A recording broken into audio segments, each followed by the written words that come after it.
gather around the table once again for another session of Dungeons and Drakfus, and today we're taking on the second entry dungeon for Cataclysm.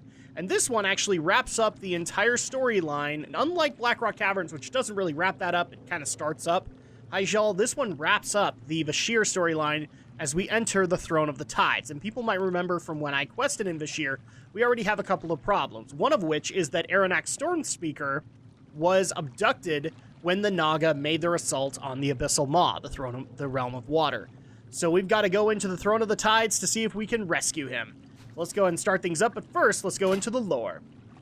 So deep within the Abyssal Maw's fathomless expanses lies the Throne of the Tides. From here, the great elemental lord Neptulon the Tide Hunter has surveyed and protected his aquatic domain for ages. He now faces his greatest challenge as a force of serpentine naga and malefic faceless ones threaten to depose him, leaving his realm and its secrets ripe for the plundering. Alright, so let's go ahead and step into the Throne of the Tides. Heroic, obviously. Now that we have the option, guys, we will be doing it. We did in Burning Crusade, but, you know, unless we had the bonus bosses, yeah, I didn't really care. This one, kind of do care. Even though there is actually an optional boss and it's not bound to heroic, it's just whether or not you want to do him. So let's go ahead and start things off with assaulting the Throne of the Tides. And of course, happy Monday afternoon, everybody. I hope everybody's having a good week so far, especially with BlizzCon on the horizon. I'm very excited. I'm hoping you guys are too. This is actually one of my favorite dungeons throughout Cataclysm, and the main reason being is the water effects in here are amazing. It's just... it blows my mind every single time I walk in here, what they tried to do, and it makes me even more sad that they weren't able to make a Water Realm raid work. Especially with so many complaints that were going off during the Cataclysm expansion. I really would have liked to have seen what they could have done further with this artwork. And, well, people complained, and so now we'll never know. So let's go ahead and take care of this Najjar Sentinel. There we go. Now, unfortunately, the other two, there are actually two bosses down here, but unfortunately we can't do anything with them just yet, because you see these big, nasty tentacles. We actually do need to make our way to the upper floor to unlock it, because this big guy, Azumat, is blocking off those ways. Normally, you have to wait for the jellyfish elevator, but I apparently planned things out perfectly. So we can't do anything with those pathways just yet. We need to figure out a way to get Azumat out of those areas. Oh, but look, here's Lady Najjar, who we actually followed throughout the Vashj'ir questline, especially as the Shrine Maiden. So... I don't have a... Shrine Maiden, or was it Spear Maiden? Enemies as a tide of death.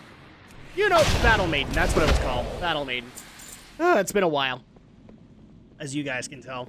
So this is kind of a gauntlet event. You just have to take care of all of these Murlocs. Defeated so easily. I know, Najjar. We make it so hard for you.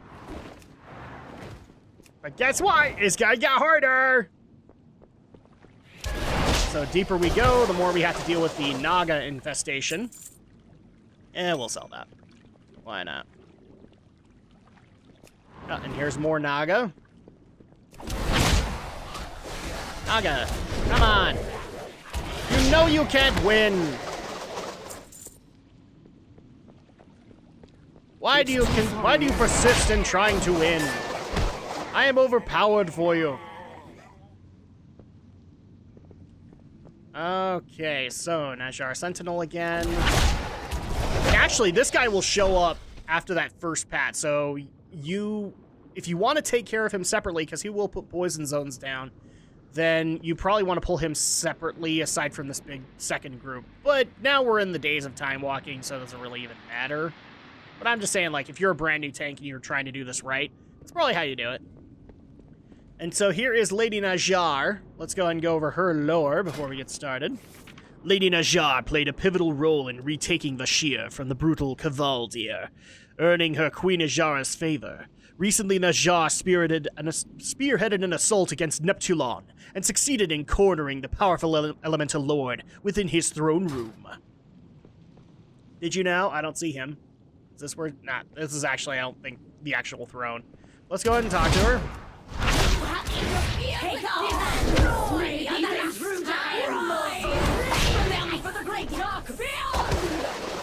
Technically, I'm not doing this right at all, because she will actually summon these guys in phases, but I just nuked through them, so it doesn't matter. Boom! Lady Najar has been taken care of. There we go.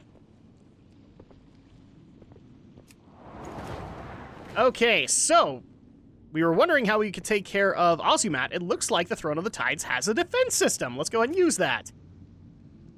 Oh no!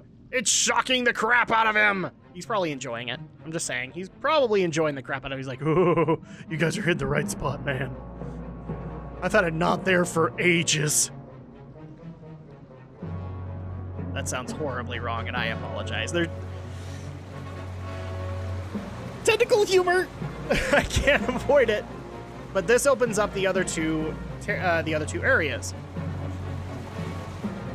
But we're not done in the upper floor. Oh no.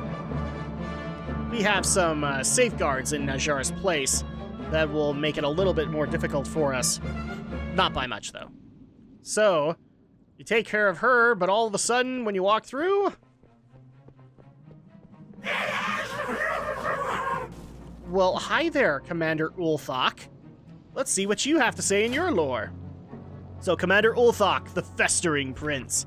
Ulthok is an incredibly ancient being sent by his old god masters to aid Lady Najar in invading the Throne of the Tides. Bristling with sinister powers, Ulthok commands legions of his fellow faceless ones in the deepest trenches surrounding Bashir.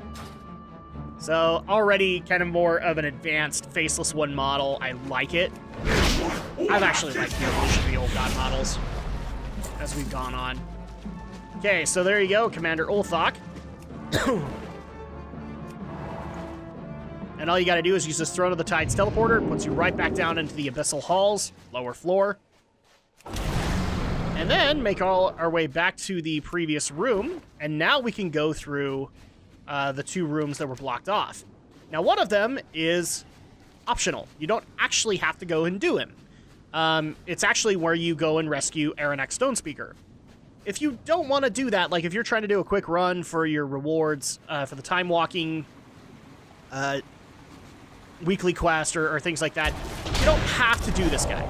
And I know a lot of time walking groups will get mad that you don't go through it all, but I don't understand why, because in a lot of cases you're probably, if you're looking for gear, there are other ways to be able to get it, including finishing your time walking, so that you can get higher gear, more raid equivalent gear. Especially, I think, with Antorus opening up this week. So, yeah, I've never understood why people get mad that we skip this stuff, aside from maybe you have quests to do. But I don't even think... Do I have the Throne of the Tides quest?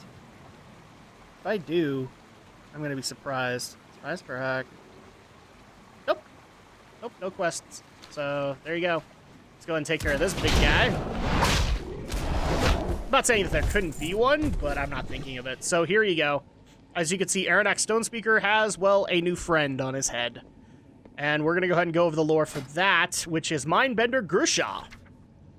After his valiant efforts at the Abyssal Breach, Earthen Ring Shaman Aranak Stonespeaker was abducted by Naga forces and enslaved by Mindbender Gersha.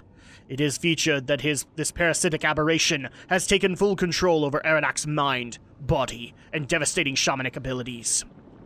So, this is just going into the encounter, but basically the goal here is to free Aranak from Gersha's control by, first of all, kicking the crap out of Aranak and then killing Gersha. So, not too hard. All you gotta do is get him low, and then Gersha will fall off. Boom! I am weary. You must carry on without me.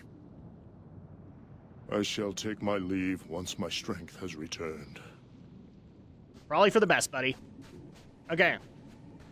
So now that we've taken care of Aranak, and he does show up again later, but, trying to think, does he actually show up in...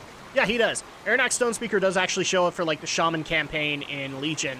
but I don't think you actually see him out in the world again. And it's not like you get him as a follower or anything in the Shaman campaign. At least I never got given the opportunity to have him. And I played Alliance, so if he's Horde only, I wouldn't know. I wouldn't think he would be, though. I do know that he shows up in the opening. And now this next part is more of a gauntlet, as you have to take care of these corrupted sentries to make your way to the actual Throne of the Tides.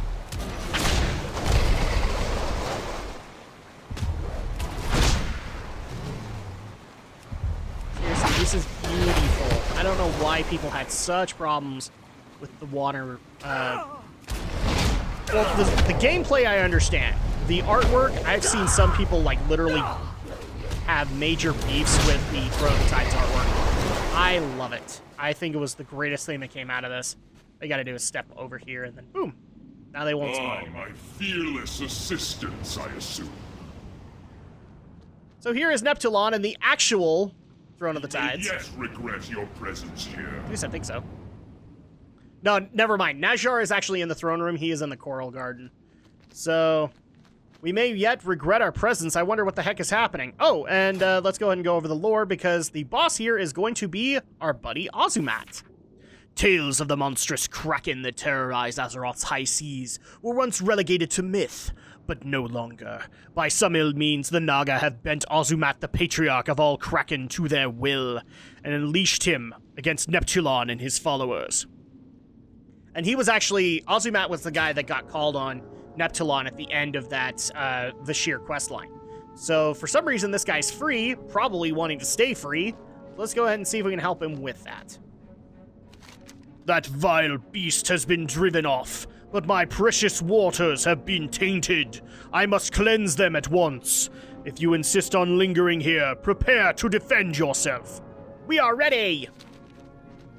As I purify these waters, the servants of filth will surely be stirred.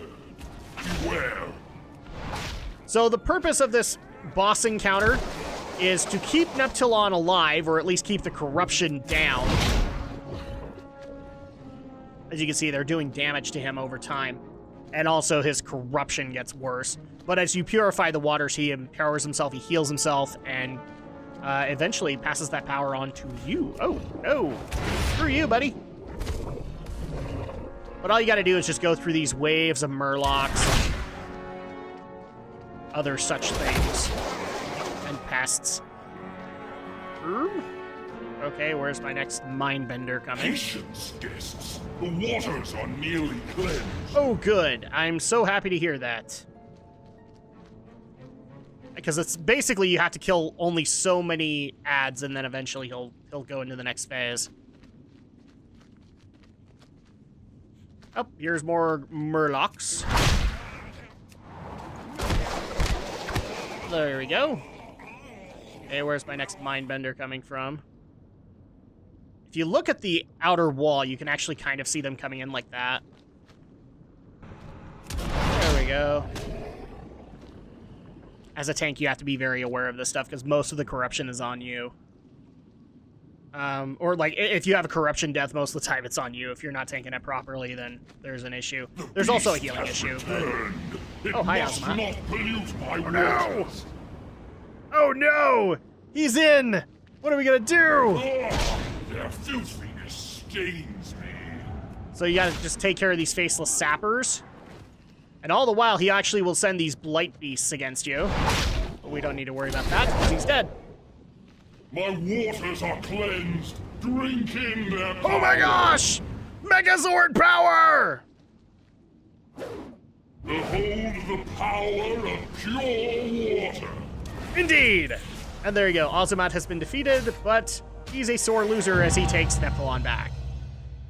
And thus begins Neptulon's horrible, horrible, never resolved absence from the game until the Shaman campaign, where they basically said, oh yeah, he just got away. That's the way it went. Blizzard, I love you sometimes, but there's sometimes when I go, So, there you go. That is Ozumat, and you will get a Neptulon's cache right here. Anything that we can work with? Not really. Chaos Orbs kind of replace the Frozen Orbs from Wrath of the Lich King, so make sure to get those if you're a crafter.